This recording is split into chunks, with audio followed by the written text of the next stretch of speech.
Nah, ini membangun keistiqomahan.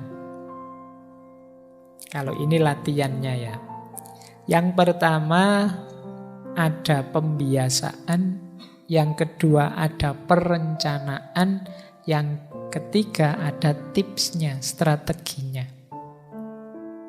Untuk bisa istiqomah kita perlu membiasakan yang pertama penguasaan diri.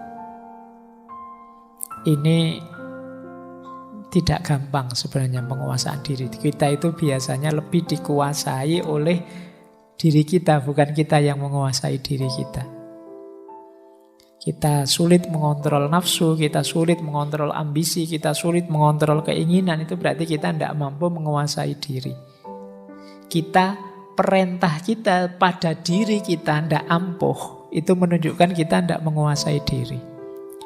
Wahai diriku, mbok ya kamu itu rajin ngaji. Kok ndak ampuh? Itu berarti kita belum menguasai diri. Wahai diriku, mbok kamu itu jadi orang baik kayak yang di TV-TV itu loh misalnya. Kok ndak jalan? Berarti kita belum menguasai diri. Berarti menyuruh istiqomah pun ndak akan dituruti oleh diri kita. Maka ayo latihan menguasai diri.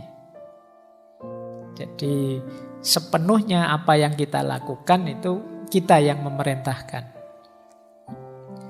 Yang kedua sabar. Tidak mungkin orang bisa istiqomah kalau tidak sabar. Segala sesuatu ada prosesnya. Mari kita istiqomahi. Syaratnya istiqomah itu sabar.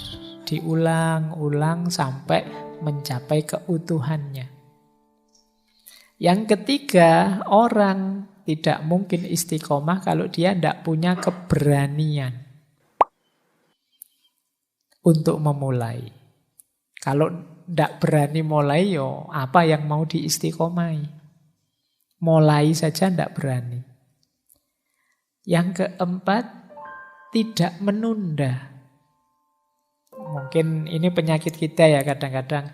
Tahu sih ini penting, ini baik. Nanti dulu lah Pak. Nanti loh Pak setelah UAS ini loh Pak saya mau istiqomah. Nanti UAS-nya datang, selesai UAS sebentar lah Pak, liburan dulu. Masuk ya langsungan begitu. Ya kan ada jedanya sebentar lah. Nanti liburannya habis, ini ada tugas lagi ya Pak. Saya harus sibuk ini lagi. Nanti lah Pak kalau tugasnya selesai. Terus bulan puasa, wah sudah puasa ya Pak, ya, nanti lah ini puasa-puasa kan berat Pak, nambah-nambah amal puasa saja sudah berat. Nanti Idul Fitri juga begitu, wah ini masih syukuran Pak, Idul Fitri, masa ndak toleran Pak, yo nanti lah Pak. Jadi ndak mulai-mulai kamu cari alasan terus, menunda-nunda, ndak jadi istiqomah. Alasan itu yo bisa saja kok dicari. Kalau kamu memang tidak mau. Kalau kamu memang mau, bisa juga cari alasannya. Maka kalau bisa ya jangan ditunda. Yang kelima, optimis. Optimislah bahwa kamu akan berhasil dalam istiqomahmu. Kalau kamu pesimis, tidak ada gunanya. Terus rencanakan. Untuk merencanakan yang pertama kamu harus tahu ilmunya. Belajar. Jangan ngawur merencanakannya. Saya mau mengistiqomahi ini, mengistiqomahi itu, ya harus tahu ilmunya, apa yang harus diistiqomahi. Yang kedua, dalam perencanaan targetkan hal-hal yang memang realistis untuk kapasitas kita. Jangan membaca cerita-ceritanya para sufi. Syekh sufi ini setiap hari sholat 2000 rakaat misalnya. Wah saya pengen kayak gini Pak Ais. Tidak mungkin lah, itu prek sudah kalau kalian. Yang realistis saja lah, levelmu. Mengistiqomai yang mungkin saja. Terus percaya diri bahwa kamu mampu, ini penting. Kalau kamu tidak pede, tidak jalan. Bikin schedule. Bikin reminder, pengingat. Sekarang banyak fasilitas pengingat. Mungkin HP-mu, mungkin arlojimu, mungkin temanmu, dan lain sebagainya. Reminders. Ini untuk merencanakan. Kalau sudah, ada beberapa tips yang penting. Yang pertama apa? Gunakan motivational tool. Apa saja yang membuatmu lebih mudah mengistiqomahi sesuatu. Pak, saya tertolong dengan HP ini sehingga saya tidak terlalu banyak terpengaruh oleh teman saya yang toksik. Nah, misalnya ini ayo sediakan kalau gitu. Jadi alat-alat pendukungnya. Mungkin butuh tempat kos yang tenang, mungkin butuh warung yang murah, mungkin butuh apa, cari yang mendukung. Yang kedua, self reward. Boleh kamu memberi imbalan dirimu. Kalau sukses istiqomah. Alhamdulillah Pak, 1 bulan ini saya bisa mengistiqomahi setiap hari ngaji 1 juz. Sekarang hadiahnya boleh beli di restoran yang paling mahal yang bisa saya jangkau makannya. Misalnya ini self reward namanya. Boleh kalian menghadiahi dirimu. Nggak usah nunggu dihadiahi orang, nggak mungkin lah. Hadiahi dirimu sendiri. Wong kamu ulang tahun aja ya nggak ada yang mengucapkan. Hadiahi dirimu sendiri saja. Alhamdulillah saya sukses ini. Rewardnya adalah ini untuk dirimu. Syukur-syukur rewardnya yang lebih menguatkan istiqomahmu. Terus strategi lagi, lanjutkan meskipun kadang khilaf. Rencananya sih 1 bulan ini ngaji 1 juz setiap hari. Kok ya bolong hari ini? Tidak apa-apa, bolong sekali tidak apa-apa, lanjutkan lagi. Tapi jangan dibiasakan. Oh bolong tidak apa-apa ya Pak, besok bolong lagi ya tidak begitu. Jadi itu karena khilaf saja, lupa atau kepepet, ada acara atau apa. Tetap lanjutkan, istiqomah. Jangan putus asa gara-gara itu. Wah berarti gugur saya Pak, gugur, tidak usah dilanjut, tidak begitu. Lanjutkan, dimulai dari awal lagi, tidak apa-apa. Kemudian boleh mencari recharge moment. Ya hidup ini tidak harus serius terus, ada istirahatnya. Imbangi dengan kegiatan-kegiatan rekreatif, kegiatan hobi dan lain sebagainya, tidak apa-apa. Jangan sepenuh waktumu isinya istiqomah semua. Yo, puyeng kamu bisa KO kamu ya. Nggak, yo nanti diimbangi dengan aktivitas santainya ada. Yo saya sering mengkritiki HP, bukan berarti HP-mu kamu buang, saya pokoknya ngaji tok, ya ndak begitu. Sekali-sekali ditengok, tapi jangan mabuk HP. Jadi ini namanya recharge moment, penyegaran. Nanti ada dalilnya. Singkirkan pikiran buruk, hindari pengaruh buruk. Ini penting untuk membangun keistiqomahan. Saya lanjutkan. Nah, ini yang sering jadi musuhnya orang yang mau istiqomah. Bosan. Ngaji ini mungkin teman-teman yang sudah mati-matian mengistiqomahi banyak yang bosan. Bosan Pak ya ngajinya kayak gini-gini terus. Mungkin kamu sering diserang rasa bosan. Lawan rasa bosan itu kalau kamu yakin yang kamu lakukan kebaikan. Gimana caranya melawan rasa bosan? Pahami objek yang kamu bosani itu dari perspektif yang berbeda. Bosan saya Pak, temanku ini saja terus tidak punya teman yang lain. Yo, kamu pahami temanmu dari perspektif yang berbeda, nanti bosanmu hilang. Kamu bosan karena kamu lihat temanmu dari sudut pandang itu terus selama ini. Nah, kebaikan juga begitu. Kamu ulang-ulang terus, yo mungkin kamu bosan ngaji ini tadi. Misalnya kamu bosan, mungkin karena kamu lihat materinya. Bosan Pak materinya gitu terus. Yo sekali-sekali jangan lihat materinya. Lihat temenmu yang hadir di sebelah-sebelahmu itu, mungkin kamu semangat ngaji lagi. Atau lihat kopinya lah, kopinya ya. Apa lihat takmirnya, atau lihat apanya. Itu kan bisa penyegaran, kamu tidak bosen lagi. Kamu nonton sini terus kan bosen, yo sekali-sekali nonton ke sana, yang sana nonton ke sini kan lebih seger. Nah itu ganti perspektif namanya. Kuliah misalnya bosen Pak, ketemu dosen itu lagi 4 tahun loh Pak. Misalnya, ya salahmu sendiri, kamu fokus ke situ terus. Wong yang lain juga masih banyak yang enak dilihat selain dosennya. Jadi ini namanya ganti sudut pandang. Tapi jalan terus yang diistiqomai, meskipun dengan perspektif yang baru. Imbangi dengan me time. Tadi ya, olahraga, rekreasi, hobi, tidak apa-apa. Ya jangan serius terus. Untuk mengurangi bosen, enak kalau ada teman yang bisa berbagi, mungkin minatnya sama, yang diistiqomai sama. Nah, ini lebih meringankan dalam kebosanan.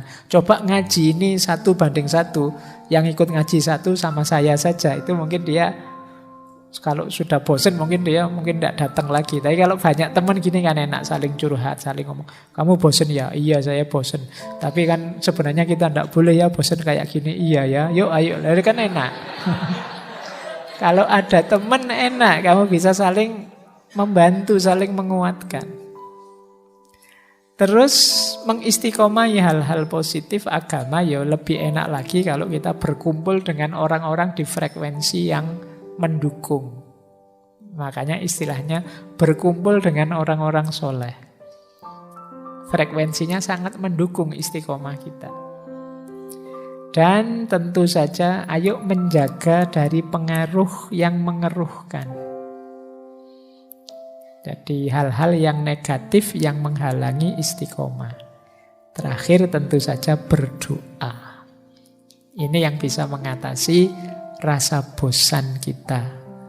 Ini contoh doa ya. Ini doanya aulia, dulu pernah kita bahas. Syekh Hasan Al-Basri. Ini doa dari beliau meminta istiqomah. Allahumma anta Rabbuna farzuqnal istiqomah. Ya Allah, Engkau Tuhan kami, maka berilah kami rezeki dalam bentuk istiqomah. Nah, ini kalau wali ya yang diminta ini. Kalau kalian kan minta nilai, minta kaya, minta jodoh. Kalau ulama mintanya istiqomah. Karena beliau tahu pentingnya istiqomah. Maka meminta istiqomah. Lanjut, saya loncati ya.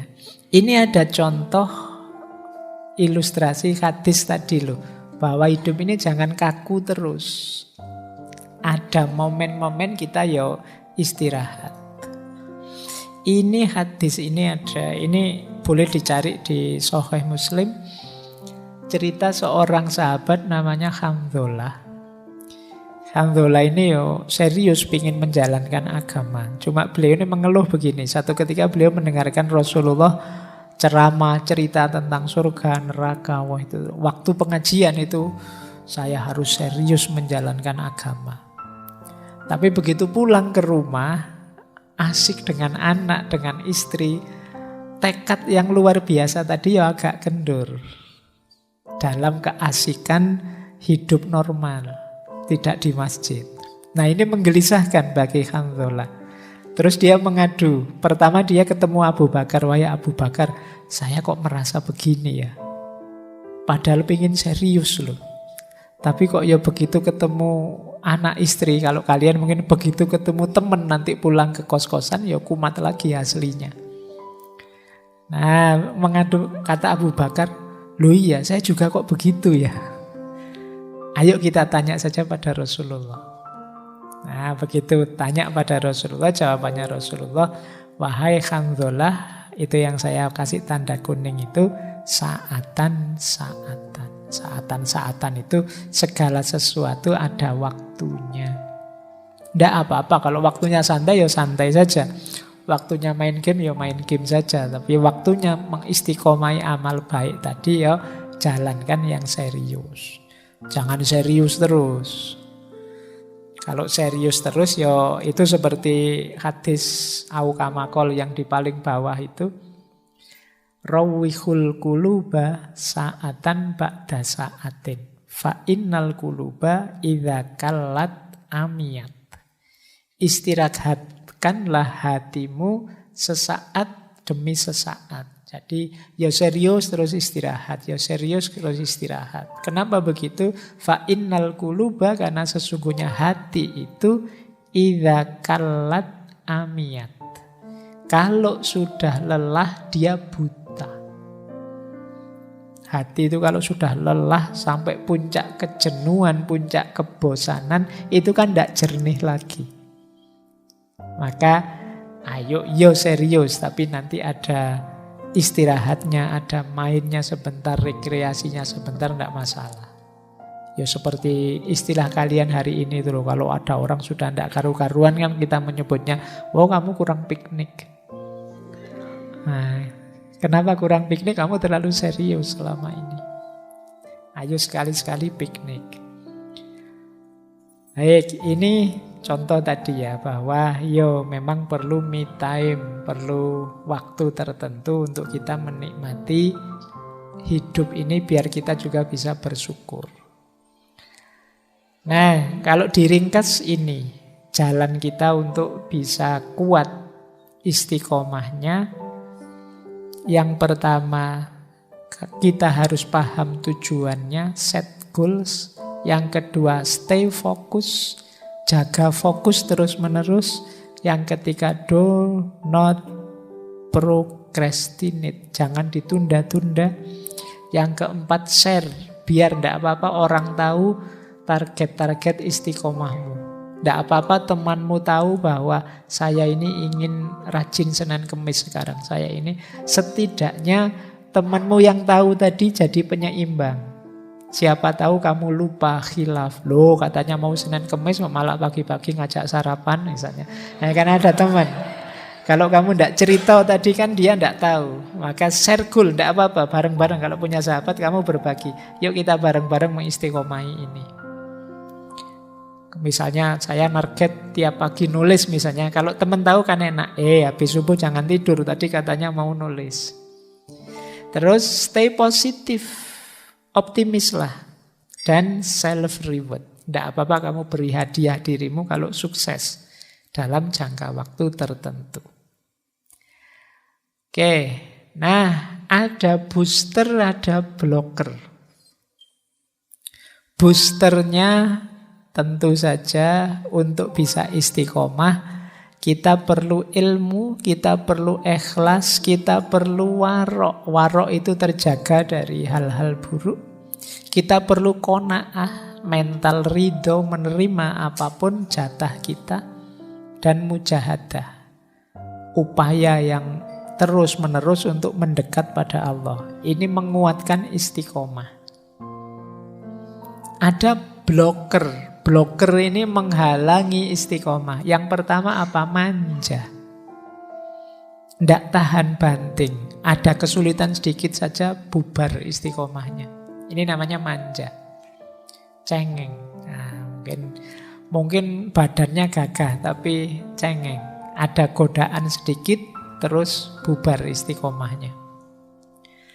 Ini kalau orang manja ini ya harus ditanggulangi. Yang kedua lalai. Lalai itu cuek. Nah, cuek juga akan jadi blocker. Disuruh istiqomah, Allah suka-suka saya lah. Lalai ini namanya. Ada lagi yang ketiga, kelihatannya sibuk luar biasa tapi tidak ada artinya kesibukannya. Hal-hal yang tidak penting semua. Jadi ini banyak teman-teman mungkin coba dicek ya. Mungkin banyak kesibukan kita sibuk sih. Mau diajak ini, wah tidak bisa saya sibuk, tidak bisa saya sibuk. Sibukmu apa? Ini loh sudah mau naik level gameku ini terus-terusan. Ini coba deh, jangan-jangan waktu kita habis untuk hal yang tidak penting. Ya, jadi terus overthinking. Mikirnya dalam sekali Pak, ini saya mau mengistiqomai ini. apakah kalau sudah saya istiqomah pasti Allah ridho Pak kalau saya Pak gini. Seandainya istiqomah saya tidak diterima, jangan-jangan malah saya sia-sia juga. Mikirnya dowo, orang melaku-melaku, overthinking. Nah, ini juga akan jadi blocker.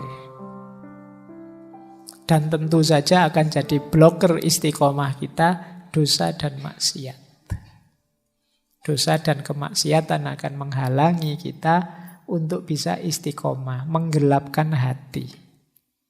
Tadi sudah dijelaskan, kalau hati yang gelap tidak bisa diisi dengan kebaikan.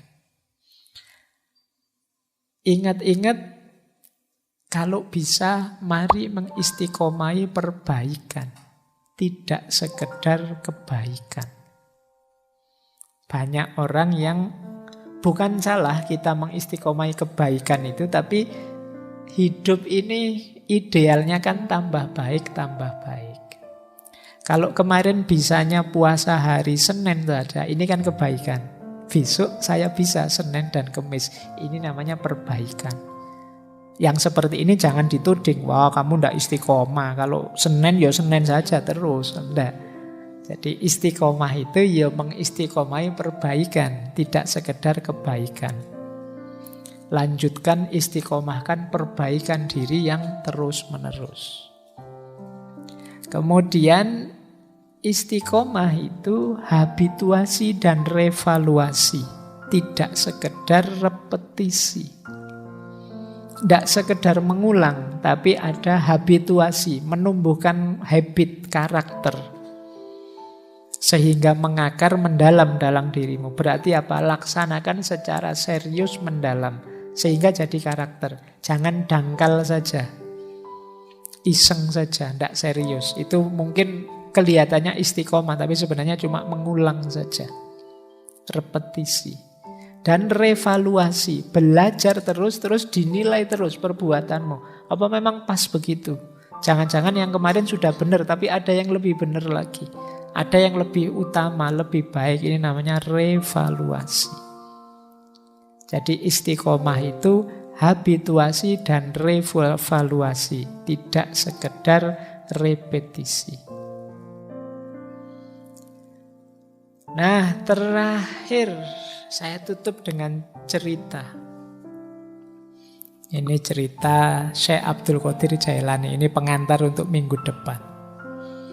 Hubungannya istiqomah dengan karomah. Suatu ketika Syekh Abdul Qadir Jailani ini bicara di depan murid-muridnya, wahai murid-muridku, Jumat besok aku akan menampakkan pada kalian karomah terbesarku. Wah, ini kan luar biasa. Kalau teman-teman membaca kisahnya Syekh Abdul Qadir Jailani ini kan karomah-karomahnya banyak sekali. Nah, beliau bilang seperti ini, terus murid-muridnya penasaran. Ini berita ini menyebar kemana-mana, semua orang ingin tahu. Maka Jumatannya jadi ramai sekali. Jumat itu banyak orang datang ke masjid. Nah, terus ya seperti biasa ritual-ritual ibadah Jumat, Syekh Abdul Qadir setelah Jumatan selesai, beliau naik mimbar. Kemudian tanya pada hadirin sholat Jumat, beliau tanya, apakah kalian sudah melihat karomahku? Ya mereka belum lihat apa-apa. Tiba-tiba ditanya, ya mereka bilang, loh kami tidak melihat apapun. Ya biasa saja, ini kita masih baru selesai sholat Jumat. Terus beliau berkata, sekarang aku ingin bertanya pada kalian. Tolong jawab dengan jujur. Apakah kalian pernah melihatku meninggalkan sholat fardu? Ya, mereka menjawab tidak pernah. Pernahkah kalian melihatku meninggalkan puasa Ramadan? Tidak, jawab mereka. Pernahkah melihatku berbohong? Pernahkah kalian melihatku mengambil haknya orang lain? Pernahkah kalian melihatku bergunjing? Mereka juga menjawabnya tidak. Apakah sholat yang aku kerjakan berbeda dengan sholat yang Rasulullah kerjakan? Tidak. Apakah khutbahku berbeda dengan khutbahnya Rasulullah? Tidak. Terus diakhiri oleh Syekh Abdul Qadir Jailani, itulah sesungguhnya karomah terbesarku, yaitu istiqomah. Makanya istiqomah itu khairun min alfi karomah.